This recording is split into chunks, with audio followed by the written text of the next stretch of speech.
Je me suis rendu compte que dans la vie, rien n'en vaut la peine à moins que tu prennes des risques. Rien. Nelson Mandela disait, il n'y a aucune passion dans la limitation en étant petit que de s'installer pour une vie qui prend moins d'une année.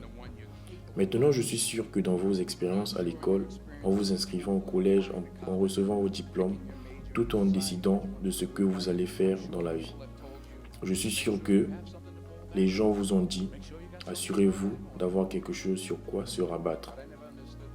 Assurez-vous d'avoir quelque chose sur quoi se rabattre.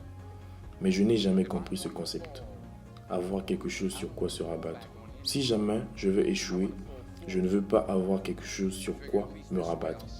Je ne veux pas tomber tout de suite. Je verrai sur quoi je vais frapper sans consistance.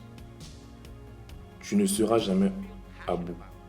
Donc fais ce qui te passionne, prends des risques, n'aie pas peur d'échouer. Il y a un ancien test de QI de 9 points et il fallait dessiner 5 lignes avec le crayon dans les 9 points, sans soulever le crayon. La seule manière de le faire était de sortir des sentiers battus.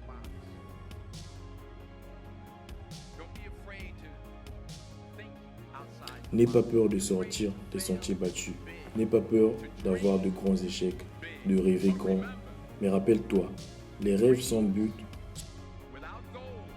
sont juste des rêves.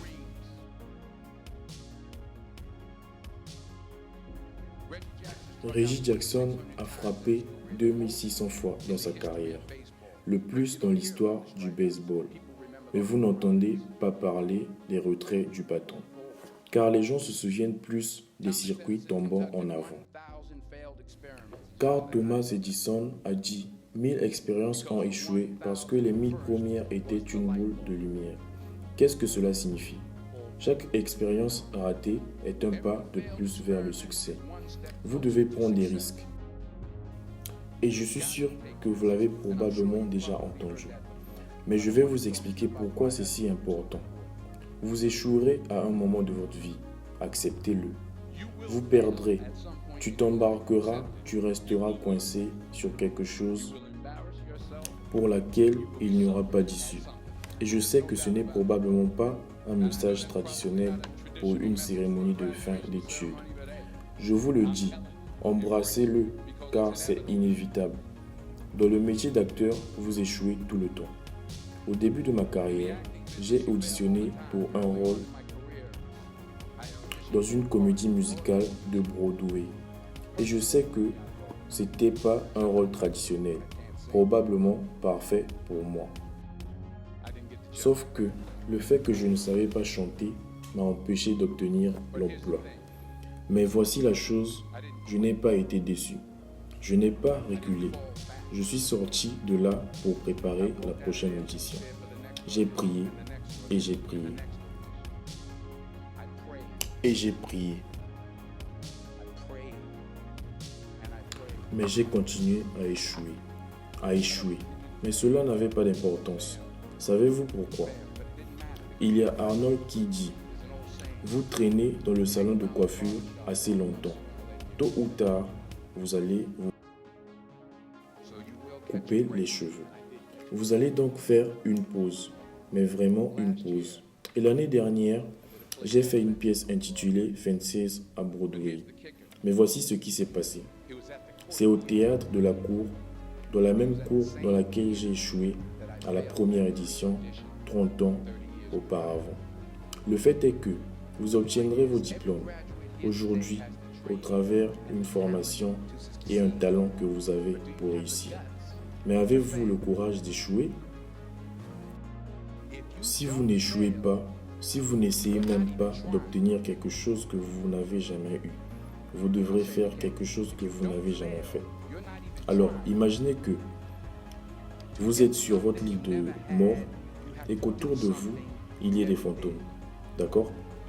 Et ces fantômes représentent votre potentiel insatisfait. Il y a donc le fantôme de l'idée sur laquelle tu n'as jamais exploré, exploité. Il y a le fantôme des talents que tu n'as jamais utilisés. Et ils se tiennent autour de ton lit, en colère, déçu et bouleversé.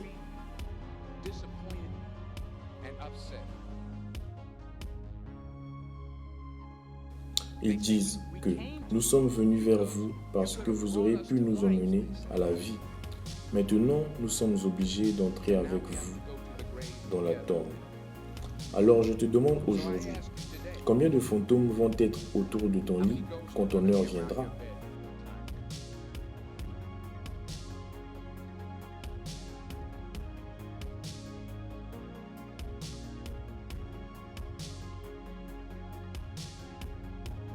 Je viens de rentrer d'Afrique du Sud.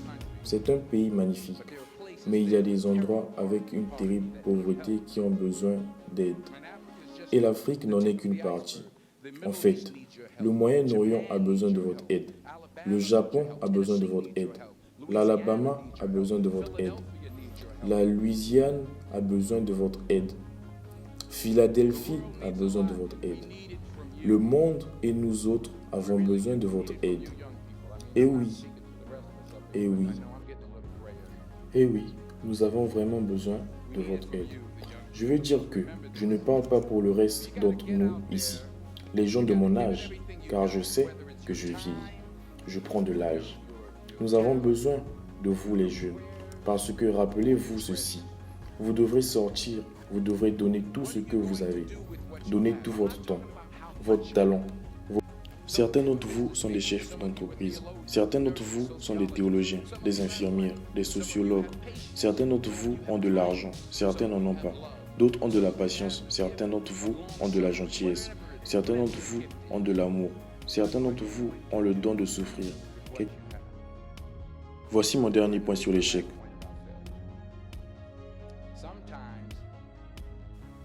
Parfois, c'est le meilleur moyen de savoir où vous allez. Votre vie ne sera jamais un chemin tout tracé. J'ai commencé à l'université en tant qu'étudiant en pré-médecine. J'ai suivi un cours appelé morphogenèse cardiaque. Je ne pouvais pas me concentrer sur ce cours. Je ne comprenais rien. Je ne pouvais rien dire. J'ai décidé de me lancer dans le journalisme sans objectif académique. Mes notes ont décollé dans toutes les directions. J'étais à 1,8 GPA. L'université m'a poliment suggéré de faire une pause. J'avais 20 ans, j'étais à mon point le plus bas. Et puis je me souviens, un jour, je me souviens exactement le 27 mars 1975. J'ai aidé ma mère dans un institut de beauté, car elle possédait un institut de beauté. Il y avait cette femme plus âgée. Elle était considérée comme la plus âgée du village, justement. Je la connaissais pas personnellement, mais je la percevais. Je la regardais dans le reflet du miroir. Et chaque fois que je la regardais au travers du miroir, je pouvais la voir derrière moi. Elle me regardait, elle n'arrêtait pas de me fixer.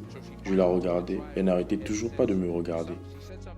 Elle a finalement dit quelque chose que je n'oublierai jamais.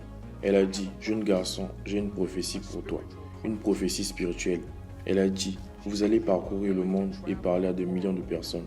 Et les années qui ont suivi, après que cette femme ait prophétisé, et j'ai parcouru le monde, et j'ai parlé à 2 millions de personnes. À travers mes films, des millions de personnes qui, jusqu'à ce jour, ne pouvaient pas me voir. Je ne pouvais pas, mais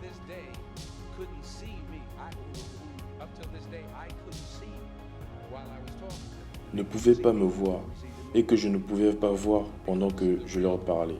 Et alors, je te vois aujourd'hui, je vous vois aujourd'hui, et je voudrais vous dire, je suis encouragé par ce que je vois. Je suis fortifié par ce que je vois.